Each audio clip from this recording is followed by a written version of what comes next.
Hey YouTube, Topher Anderson here in Seattle with the ZSK Research and Training Center. So what we're looking at today is how to make a couple different embroidered face masks. So the face mask goal right now is to, again, keep and contain droplets inside of the face so they don't spread around all over. And so what we're trying to do here is create a couple different versions of embroidered masks that can kind of create some ability to kind of shield the environment. So we're going to walk through our process here. If you have any tips or tricks or ideas, please leave them in the comments and we'll kind of get back and kind of work through in that regard.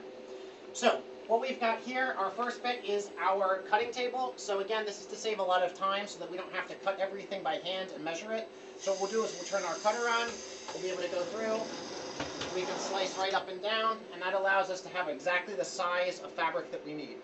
So the next step is we'll take that fabric over here, and we'll start to put it onto our racer machine.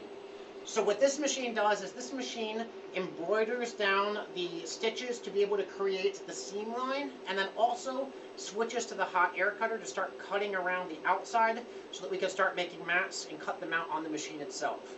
And with this design, if we flip it inside out, you'll see we have a pretty good conformance to the face inside of here, which starts to give us some of the ability to lock down on that piece. So if you see inside of here, you'll see right now it's going to do some hot air cutting right on top of there. And that's cutting out the design so that we can kind of see exactly how that cut goes. So one of the problems with this mask, though, is that it doesn't work for every face type. So if you notice, for my nose, because I have a larger nose, it doesn't lock in near the nose. And we have a gap here where you can see if I breathe hard, my glasses fog up. So what we're going to do now is to look at another technique that we have to put wires inside to help that fact. So if we come over here to this machine, you'll see on this machine, we're able to put different types of wires down onto the machine so that we can start to have different types of conformance.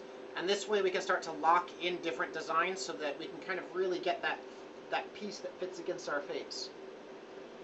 This machine, you'll see, runs two different runs. Right now it's going to run our advent, our outline pieces, and then it also is going to run our wire piece over here on the wire bit in a little bit. Following that, it's also going to cut those pieces out. So what we can do is once the pieces come out as these two-layer pieces that we've chatted about, we can go into our processing room to start to process these. So come along.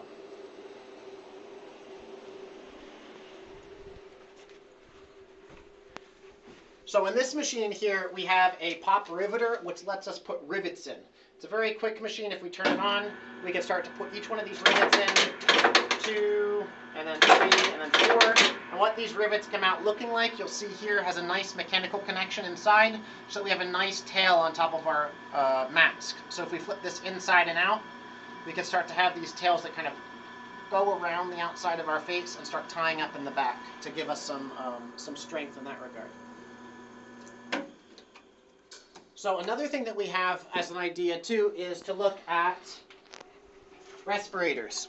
So this is a P100 respirator with the P100 filter on top. So what this thing does is you stick this on here and this pops inside of here and then you kind of lock it up, and that way you have a good face mask. So the goal is, what if we can create these individual filters inside, and then somebody else could 3D print the housing for these.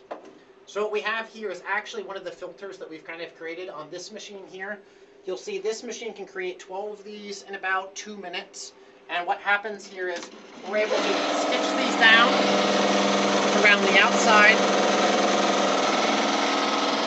And then the machine will also go around to cut around the outside as well, creating this little tiny pocketed tube. What we can do with this is go back to the filling room here. And over here what we have is our activated carbon filter. So what we could do is put these, a stack of these inside underneath. Once these are inside, we go inside and you'll see there's some carbon inside in the back. And we can fill those up nice and cleanly inside. And that allows us to kind of go through and create these filled filter packs. And this way carbon doesn't get everywhere. So once we have a filled filter pack, we can take this over here to the sewing machine. And this filter pack we can kind of place right underneath here. We bring down.